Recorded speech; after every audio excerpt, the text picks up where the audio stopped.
السلام عليكم ورحمة الله. معاكم محمد من القناة العالمية. ازيكم يا جماعة، عاملين ايه؟ يا رب تكونوا بخير. اشكركم على دعمكم المستمر ليا، يا رب يكون الفيديوهات بتاعتي بتعجبكم. فيديو النهارده يا جماعة جايبين عطل جديد في المكنسة، اللي هو لما بنركب الفيشة في الكهرباء وكل شوية نشد المكنسة فتشد معانا، فالسلك بيتشد جامد من المكنسة، فبعد فترة من الزمن ممكن السلك ده يفصل، يشتغل، يقطع خالص. فالمكنسة بتاعت النهارده لما بنشد السلك بتاعها تشتغل شوية وتقطع شوية. نخش كده على الفيديو ونشوف مع بعض هنعمل ايه. شوف يا جماعة كده العطل مع بعض. وصل في كابل السيريا، خلينا على السرعة الضعيفة كده علشان الكاميرا تبقى شغالة كويس معانا. بص لما اشد السلك يا جماعة اللمبة بتطفي ازاي، شد اكتر اللمبة بتشتغل. واضح؟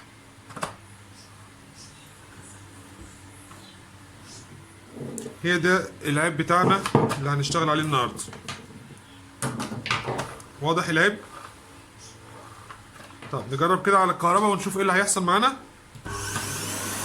المكنسة كده اشتغلت، نشوف لما نشد السلك ايه اللي هيحصل. المكنسة وقفت، هنشد اكتر تشتغل وتقف تاني.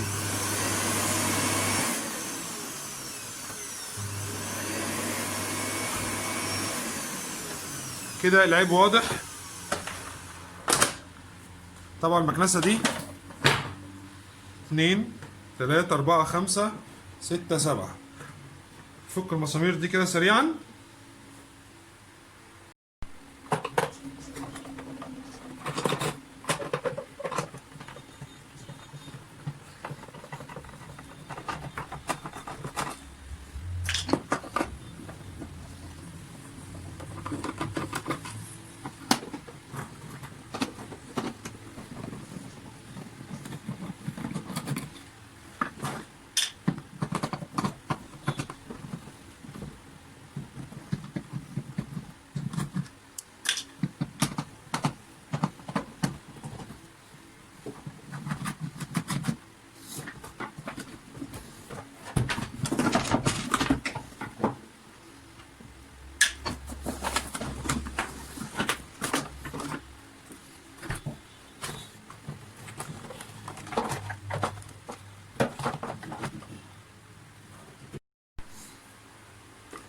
هو ده يا جماعه الجزء اللي فيه المشكله اللي احنا هنعالجها. لما بنشد السلك بتاعنا كده بيوصل كهرباء ويفصل. المفروض ان المجموعه دي ريش نحاس بتدور على دوران نحاس كده، فتوصل لي كهرباء هنا في الطرفين دول. فالمشكله في الجزء ده. هنفكه كده مع بعض ونشوف هنعمله ازاي. اول حاجه السوسته بتاعتنا نشيلها، يعني ترميها كده عكس كده، نسيبها تلف براحتها لغايه ما السوسته تروح عشان نعرف نشتغل. كده السوسته راحت خلاص. تمام.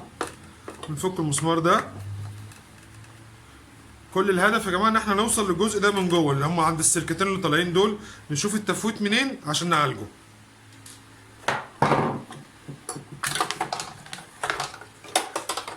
ده مسمار برضو نفكه كده ببنسة.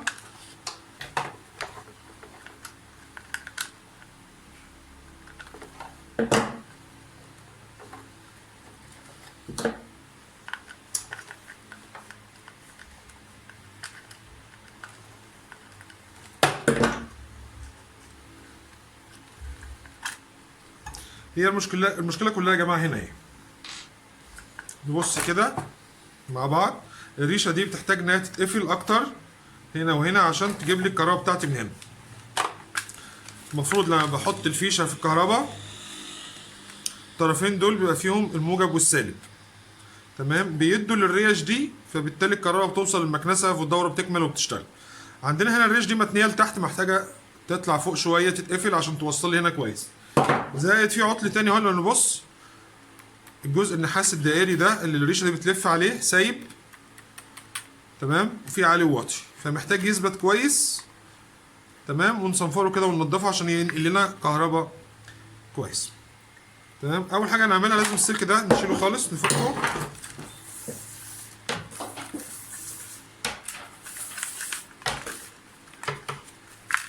الجزء ده نطلعه عشان هنشتغل فيه من تحت.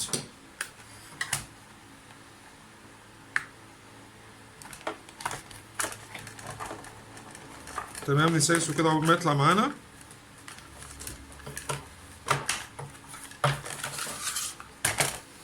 اهو ده الموضوع كله يا جماعه.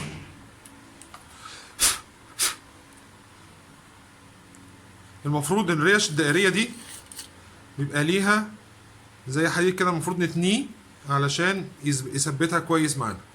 يعني شايفين دي سايبه من هنا، في مفروض الريشه الصغيره دي نتنيها كويس كده عشان تثبت معانا، ميبقاش فيها السوسته اللي احنا شفناها دي، عشان توصلنا كهرباء كويس.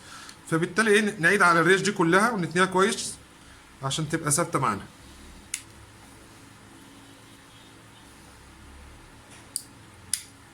تمام.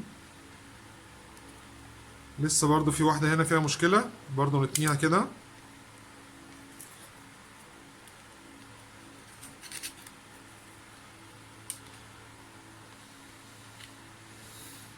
تمام. سبت كده كويس بصنفره، ننضفها كويس داير ما يدور كده.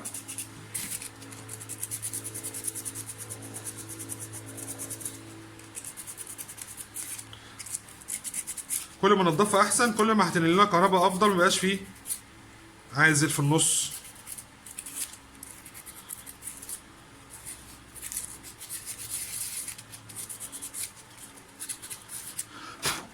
واضح يا جماعه؟ الكابل اللي جاي من بره واصل على ريشه، والتانيه اللي هي الريش الدائريه دي، ده الموجب والسالب. حط لها حته شحم كده بسيط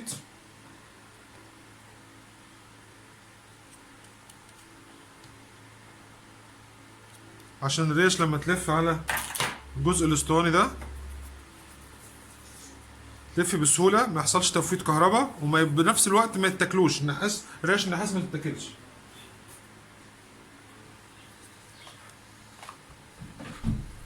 نرجع تاني كده.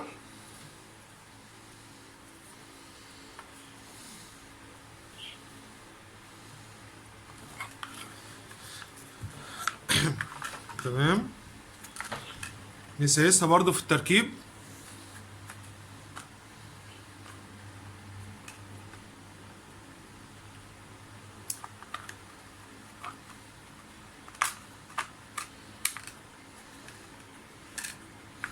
ده كده رجعت معانا. نلف بقى السلك تاني.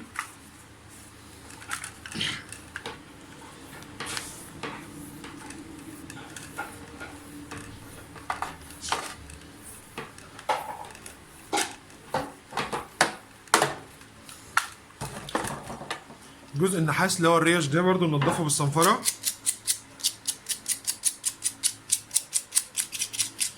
وده طرف وده طرف. نقفلهم سنة برضو كده، ونقفل دي سنة عشان ايه، تبقى لازقة جامد في الريش النحاس دي، تجيب لنا كهرباء كويسة، ما يحصلش تفويت. وفي نفس الوقت برضو نحط لها حتة شحم كده صغيرة على الأربع أطراف برضو.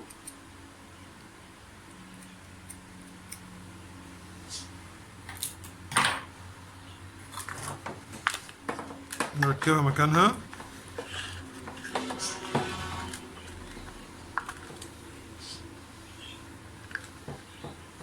وزي ما فكنا بالظبط نربط تاني.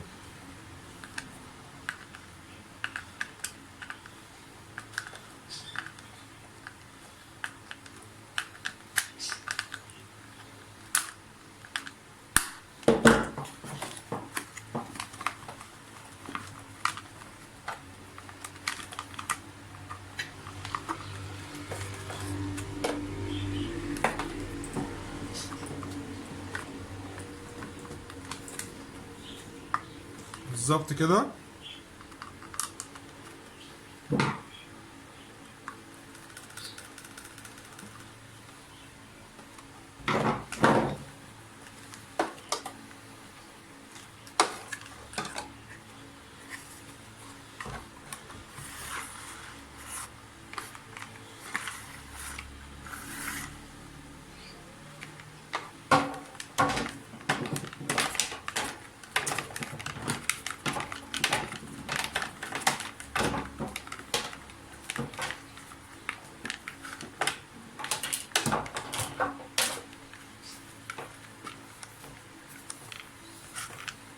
هو السلك كده بيتلف بالشكل ده يا جماعه عشان نشد السوسته بتاعتنا.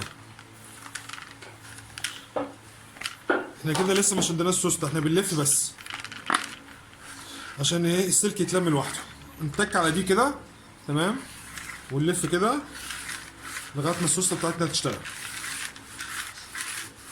بالوضع ده كويس. ما نشدش اكتر من كده عشان السوسته ما تبص مننا.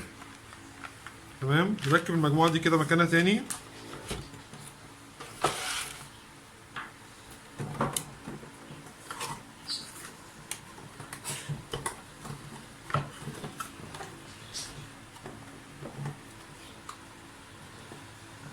هنبتدي نقفل الموتور.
نجرب كده مع بعض يا جماعه المكنسه بعد ما قفلناها.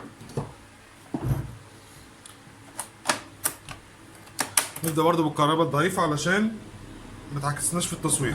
احنا كنا بنوصل كده في بدايه الفيديو، كنا نشد السلك كان بيفصل معانا وبتنور.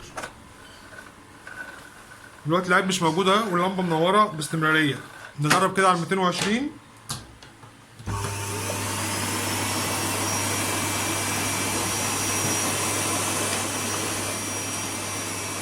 تمام. انا بدخل السلك اهو اطلعه مفيش اي مشكله خالص.